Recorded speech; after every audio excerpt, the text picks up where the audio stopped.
Hello students.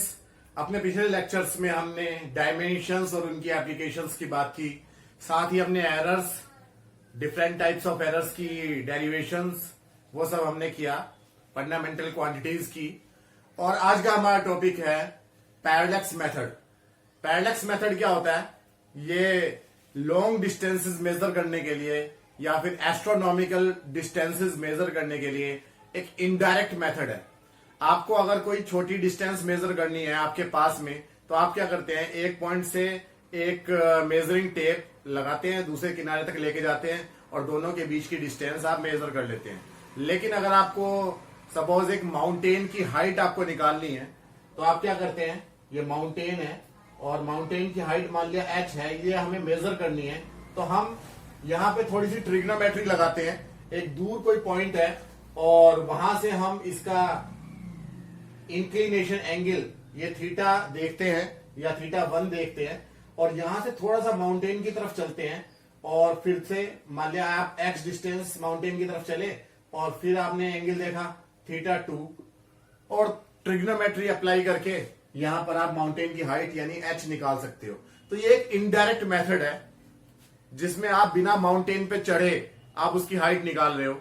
इसी तरीके से अगर हमें लॉन्ग डिस्टेंसेस निकालनी है, एस्ट्रोनॉमिकल डिस्टेंसेस निकालनी है, तो हम पैरेलैक्स मेथड का यूज करते हैं, इनडायरेक्ट मेथड का यूज करते हैं। पैरेलैक्स क्या चीज होती है?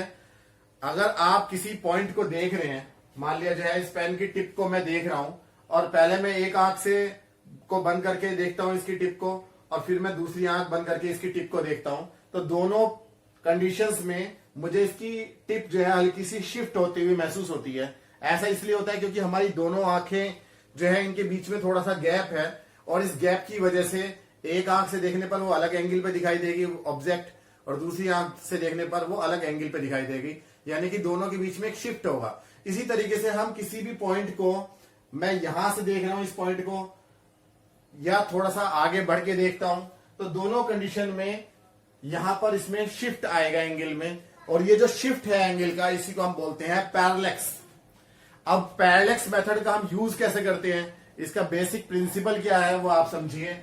आपके पास में मान लिया एक सर्किल है और ये सर्किल की रेडियस है r, ये वाली, ये सर्किल का सेंटर है। आपने सेंटर से किसी और पॉइंट को ज्वाइन कर दिया, ए से ए पे ज्वाइन किया और एक बी पॉइंट पे ज्वाइन किया सर्किल के सेंटर को, तो आपको ए से लेकर बी तक की क्या मिल जाएगी, ए बी क्या है, ये आर्क, इसे बोलते हैं आर्क। और अगर हम ए और बी को डायरेक्ट ज्वाइन कर दें, तो ये जो सिंपल ए से लेकर बी तक की स्ट्रेट लाइन डिस्टेंस है, इसी को हम बोलते हैं कॉर्ड। इस पॉइंट ओ से आप ए को देखें और बी को देखें, दोनों के बीच का एंगल कितना है, थीटा। तो एंगल इज इक्वल टू क्या होता है, आर्क अपॉन रेडियस। आर्क यानी कि ए बी और अपॉन रेडियस यानी कि आर। लेकिन अगर ये रेडियस बहुत ज्यादा बड़ी है या फिर एंगल बहुत छोटा है, if angle is very small, तो स्मॉल एंगल के लिए क्या होगा, जो आर्क ए बी है वो कोड ए बी के ऑलमोस्ट इक्वल होगी। यानी कि ये वाली जो डिस्टेंस है जो हम आर्क पे घूम के जा रहे हैं, सर्किल की सर्कमफेरेंस के ऊपर घूम के जा रहे हैं, वो डायरेक्ट ए से बी को ज्वाइन करते हैं, ये दोनों बराबर होंगी। कैसे? आप पास पास कोई दो पॉइंट ले लें इसी सर्किल के ऊपर जिसके लिए हम एंगल देख रहे हैं, तो एंगल बहुत छोटा है यहाँ पर, और ये दोनों पॉइंट इतने पास में है कि हम आर्क को और कोड को ऑलमोस्ट बराबर मान सकते हैं। तो आपके पास फॉर्मूला क्या बन जाएगा, theta is equal to chord A B upon radius. अगर आप इसी फॉर्मूले को देखें तो यही बेसिक प्रिंसिपल है पैरेलैक्स मेथड का, यानी कि एंगल इज इक्वल टू होता है, छोटे एंगल के लिए एंगल इज इक्वल टू होता है कॉर्ड डिवाइडेड बाय रेडियस। तो इससे पहले कि हम पैरेलैक्स मेथड के न्यूमेरिकल्स करें, हमें कुछ बातों का ध्यान रखना जरूरी है कि न्यूमेरिकल्स करते टाइम जो एंगल अगर डिग्री में दे रखा है तो उसे हमें रेडियन में बदलना जरूरी है, क्योंकि एंगल की जो इंटरनेशनल लेवल पे यूनिट मानी जाती है वो मानी जाती है रेडियन। तो रेडियन में ही सारे क्वेश्चन सॉल्व करेंगे, क्योंकि angle is equal to arc upon radius से भी जो आंसर आता है एंगल का वो रेडियन में आता है। तो आप ये देखो, जब कोई चीज पूरे एक सरकमफेरेंस में घूम जाती है, अपनी जगह पे आ जाती है, तो वो सर्किल के सेंटर पे कितना एंगल बनाती है, यहां से घूम के ये बनाती है 360 डिग्री का, 360 डिग्री का, और या इसे कहते हैं हम 2 पाई रेडियन। तो 360 डिग्री इज इक्वल टू क्या होता है 2 पाई रेडियंस के। तो 1 डिग्री इज इक्वल टू क्या हो जाएगा पाई अपॉन 180 रेडियन। पाई की वैल्यू का हम 3.1416 रखेंगे और जब 180 से डिवाइड करेंगे तो ये आंसर आ जाएगा 1 degree is equal to 1.75 10⁻⁻² radian. तो ये वैल्यू हमें याद रखनी है क्योंकि बार बार हम न्यूमेरिकल्स में इसे सॉल्व नहीं करेंगे बल्कि ये याद रखेंगे और डायरेक्ट जितने भी डिग्री दे रखे होंगे उन डिग्रीज में हम इस वैल्यू से 1.75 10⁻⁻² से मल्टीप्लाई करके उसे रेडियन में कन्वर्ट कर लेंगे। 1 डिग्री का भी अगर हम 60 छोटे छोटे पार्ट्स कर दें, जैसे कि 1 घंटे में 60 मिनट होते हैं अगर हम टाइम देखें और हर मिनट में 60 सेकंड होते हैं, इसी तरीके से 1 डिग्री एंगल में 60 आर्क मिनट होते हैं। ये आर्क मिनट टाइम वाले मिनट से अलग है और ये एक एंगल है, छोटा एंगल है 1 डिग्री का 60 पार्ट 60वां हिस्सा, उसे हम 1 आर्क मिनट बोलते हैं। ये डैश जो लगा रखा है हमने ये आर्क मिनट के लिए, ARCMINUT आर्क मिनट। तो 1 डिग्री में 60 आर्क मिनट होते हैं, यानी 60 आर्क मिनट में 1.75 10⁻⁻² रेडियन हो जाएंगे। तो 1 आर्क मिनट में कितना होगा 60 से डिवाइड कर लेंगे तो हमारे पास में पता चल जाएगा कि 1 आर्क मिनट में 2.91 10⁻⁻⁴ रेडियन होते हैं। ये भी याद रखेंगे हम। और 1 आर्क मिनट में 60 आर्क सेकंड होते हैं। आर्क सेकंड के लिए डबल डैश लगाएंगे। 1 आर्क सेकंड में क्या हो जाएगा, हम 60 से डिवाइड करेंगे इस वैल्यू में तो हमें पता चल जाएगा कितने रेडियन होते हैं।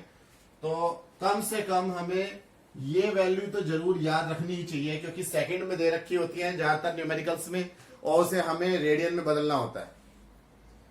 तो इसके बाद हम न्यूमेरिकल करते हैं, इसे आप नोट कर लें। तो पैरेलैक्स मेथड का ये हम एक न्यूमेरिकल करने जा रहे हैं। एनसीईआरटी का ये न्यूमेरिकल है। The moon is observe from 2 diametrically opposite points A and B on Earth. The angle theta subtended at the moon by the 2 directions is 1 degree 54 minute. Given the diameter of Earth to be 1.276 10⁻⁷ meter, compute the distance of moon from the Earth. ये numerical है, NCERT का example है। तो इसमें इसी को हम आसानी से इसी को हम देखेंगे क्योंकि ज्यादातर यही आ जाते हैं एग्जाम में। आप ये देखो ये अर्थ है और अर्थ के चारों तरफ मून रिवॉल्व करता है, आपको पता है। तो ये मान लिया मून है। तो मून जो है वो अर्थ की रेस्पेक्ट में एक पॉइंट ऑब्जेक्ट है क्योंकि उसका साइज बहुत छोटा है और बहुत डिस्टेंस पे है तो हम इसे पॉइंट ऑब्जेक्ट की तरह मान सकते हैं। ये अर्थ के 2 डायमेट्रिकली अपोजिट पॉइंट्स हैं A and B और यहां से हम मून को देख रहे हैं। मान लिया ये मून को हम M से डिनोट कर रहे हैं। तो A से देखने पर और B से देखने पर जो इनके बीच में एंगल बनता है दोनों डायरेक्शंस के बीच में वो थीटा है और थीटा की वैल्यू गिवन है 1 डिग्री 54 मिनट। 1 डिग्री 54 मिनट का मतलब या तो आप इसे पूरे को मिनट में बदल लो या सेकंड में बदल लो ताकि हम उसे रेडियन में बदल सके। तो 1 डिग्री में भी 60 मिनट होते हैं और 54 मिनट ये है तो 60 + 54 इज इक्वल टू 114 मिनट, यानी इन दोनों डायरेक्शंस के बीच का एंगल थीटा कितना है 114 मिनट्स। और आपको पता है न्यूमेरिकल्स करते टाइम एंगल किस में होना चाहिए, रेडियन में होना चाहिए। तो 114 को हम रेडियन में बदलेंगे। 1 मिनट में 2.91 10⁻⁴ रेडियन होते हैं, अभी हमने प्रूव किया, ये याद रखना है हमें। तो 114 मिनट में कितने हो जाएंगे, इसमें मल्टीप्लाई हो जाएगी 2.91 10⁻⁴ में 114 की, तो आ जाएगा 3.32 × 10⁻² रेडियन। अब हम आगे न्यूमेरिकल को सॉल्व करेंगे। आपको पता है कि पैरेलैक्स मेथड क्या है, जब बहुत ही छोटा एंगल होता है, जैसे ये 1 डिग्री का और 54 मिनट का एक छोटा सा एंगल है, तो 2 डिग्री से भी ये कम है। तो इस छोटे एंगल के लिए हम क्या लगा सकते हैं, angle is equal to arc upon radius की जगह एंगल इज इक्वल टू कोड अपॉन रेडियस। हम मून को सेंटर मान के अगर हम एक सर्किल खींचे तो सर्किल में इस तरीके से खींचे कि वो A और B से होकर पास हो, तो ए से लेकर बी तक की ये जो है ये कोड बन जाएगी सीधी डायरेक्शन। तो छोटे एंगल के लिए आर्क और कोड सेम होती है, यही पैरेडॉक्स मेथड होता है। तो angle is equal to arc, और आर्क की जगह पे हम ऑलमोस्ट इक्वल टू क्या लिख सकते हैं, कोड और अपॉन रेडियस।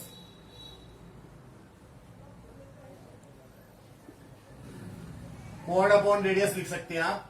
तो कोड कितनी है आपकी, ए बी, और रेडियस क्या है इसकी जो हमें निकालनी है, डिस्टेंस कितनी है वो हमें निकालनी है मून की।